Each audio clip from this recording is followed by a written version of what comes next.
prepare a hostess for a party and how to be prepared yourself. So the two main points are, being prepared and keeping it simple.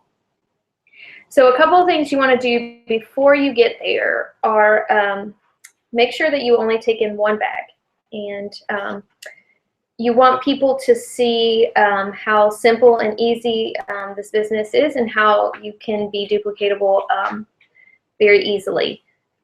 So what you would want to do, first of all, is have your product pamphlets already stuffed with customer order forms.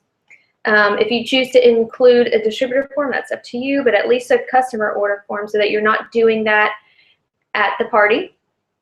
Also, make sure that you have the products from the IT Pack, and you can also include up to what I would say 3 favorite products that you have.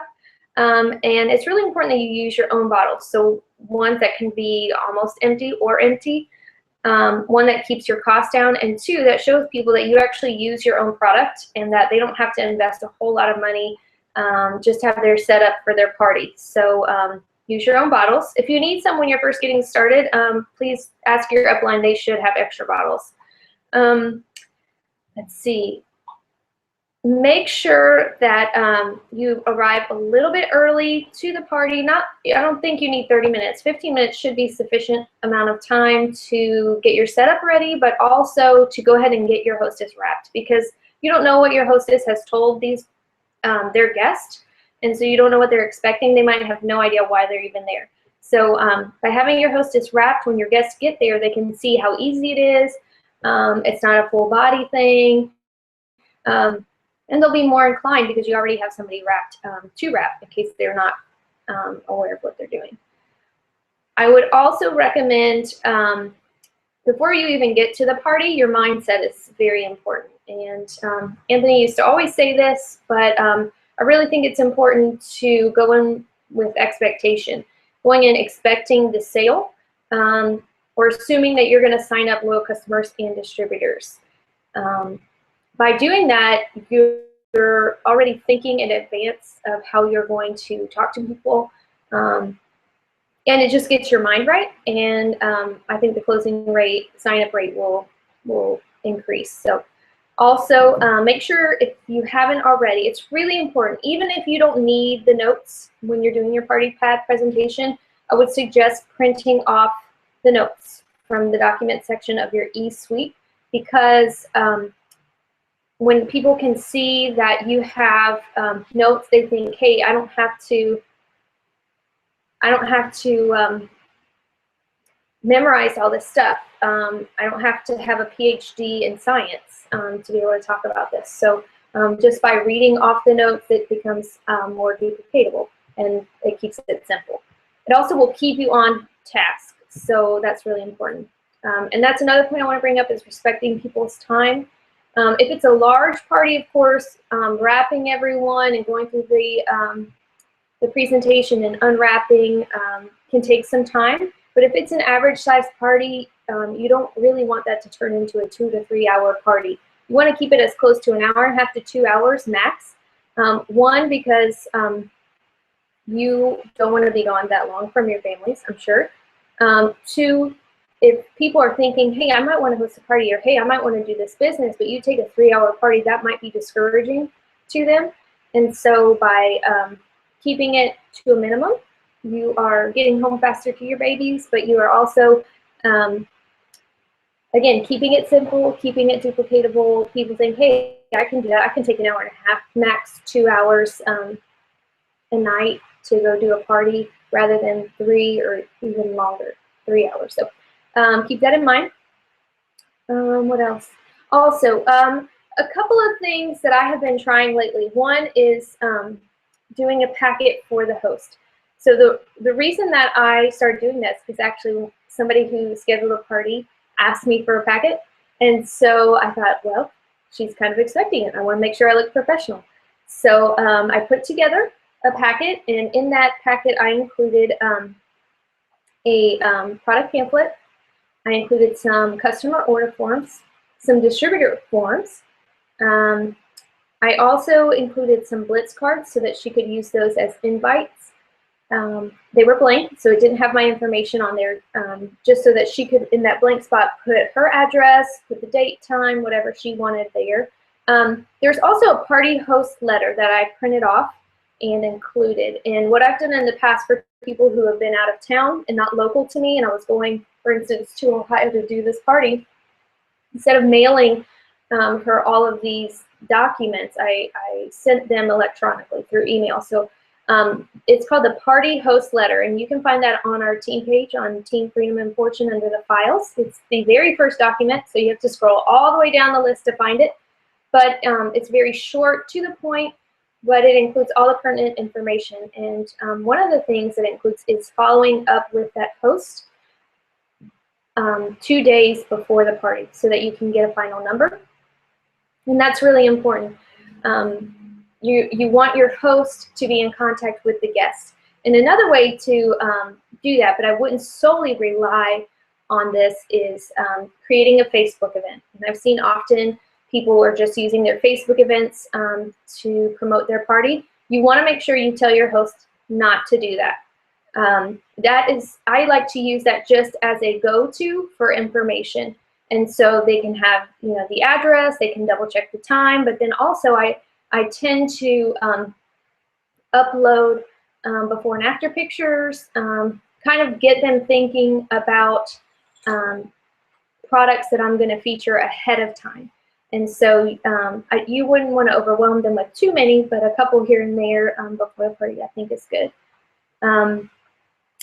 Let's see, what else am I forgetting? I think that's pretty much it. Nate, do you want to ask me any questions? Yes. Let's go in here and ask you some questions.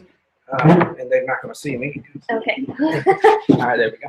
So let's talk about, we're strong believers that if a party fails, that's the responsibility of the distributor. Mm-hmm. So a lot of times when parties are being scheduled, people are afraid to follow up too much with the party host.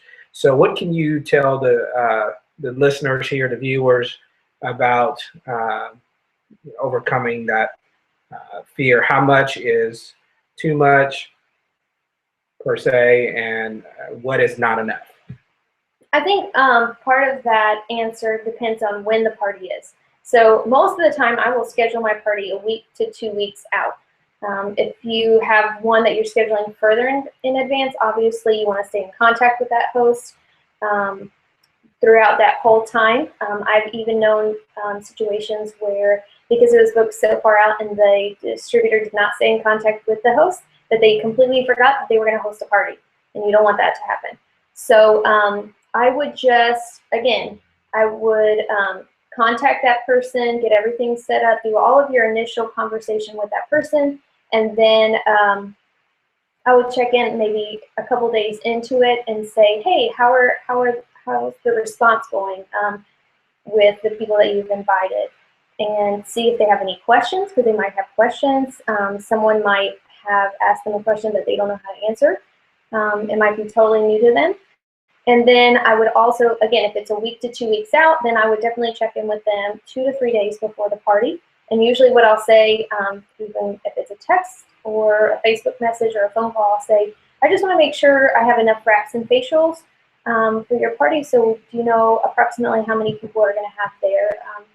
And checking in, having them check in with their guests before they're expecting my call or my message. So we have run into people that are distributors that are afraid to call people, and obviously we're going to do that with party hosts. So do you think it's a good idea for the distributors to get the names of the people that the party host has and maybe do team calling, or do you think just want to leave that up to the responsibility of the party host? Oh, I think that's a great point. You might have a host who might be shy or is, like you said, afraid to call other people. So I would offer to do that with them. Sit down and say, hey, well, let's get together. Let's go have coffee. Let's make a few calls together. I'll help you through that, or I'll call with you, and be available to do that. That's great. Okay. And one of the things you said earlier is respecting the host's time. So, and I can't remember if you mentioned this or not, but this would be a great reminder if you did. What is the optimal time for a party, start to finish? We like to say 90 minutes, but I would say that's at a typical party where you might have anywhere from 3 to 6 guests, maybe including the host. You have to keep in mind time-wise, and I didn't talk about this specifically, but while you're there, you need to keep in mind what time it is, getting things going. So that's why we say get there about 15 minutes early. You shouldn't have so much of a setup that you can't get set up and get the hostess wrapped in a 15-minute period before people come. So that's the first thing. Secondly, as people come in, getting them into the wrap room right away. People will trickle in at different times, or if you're lucky enough that they're all there and ready to go at 6 o'clock when the party starts, then just start wrapping right away. And again, going back to the party pad notes, by using those notes, you're going to stay on task. You're going to keep your presentation concise, and you're not going to go off on a tangent, hopefully, when you have those notes, and therefore making your party 3 hours. Nobody wants to sit through you talking for 3 hours. It's going to feel like school, and people don't want to do that. So keep that in mind. And one of the points that I missed on here that I was going to say in reference to time is when you get to that person's house, your hostess is looking for you to guide and direct them. So make sure that I've come into parties and they're looking to you to tell them what they need to do. So what I tend to do is I'll say, hey, so-and-so just came in. Why don't you, even if they totally bypass the registration table and they went and sat on the couch to talk to somebody, I'd say, hey, why don't you make sure that your guests go make sure they all sign in, pay their $25 to get wrapped, and then we'll go back and get them wrapped. So you need to get there and take charge. Don't just sit back and talk and, it's not social hour. And this may be a friend of yours, but you have to remember that this is your business time. And the other people there may not necessarily be your friends. And so you, one, want to respect their time, but two, you want them to see that if they want to host a party, it's not going to take 3 hours out of their Saturday. Or two, if they decide, hey, I might want to do this business, but I don't want to sit through 3 or 4 hour parties or do 3 or 4 hour parties. When you keep it to 90 minutes as much as you can, those bigger parties that might go to 2 hours. If you have guests who ask a lot of questions during the presentation, just keep that in mind. Put yourself on schedule. Great. And that's great information. What about the involvement of the party house? How much should you involve the party house? I say as much as possible, to be honest, because you're already training a potential distributor. So by prompting them to get the people to sign in and take care of things that way, you're teaching them about that registration station. So you're already doing distributor training with them. Especially if it is a larger party, you could even get the host to help you wrap people because it's really, really easy. Once you've already wrapped them one time, then they can see how easy it is. And you tell them, hey, put the wrap on their belly, use the saran wrap or fab wrap and wrap them up, and that's it. That's all you got to do. So by having them help you even wrap people, you're going to keep those larger parties to that 90-minute, 2-hour max time period, but you're also training a new potential distributor. Yeah, that's good stuff. Good stuff. Thanks for doing the training here, and hopefully you guys can find this beneficial to support you in your business and coaching those party hosts to success. Thanks for having me.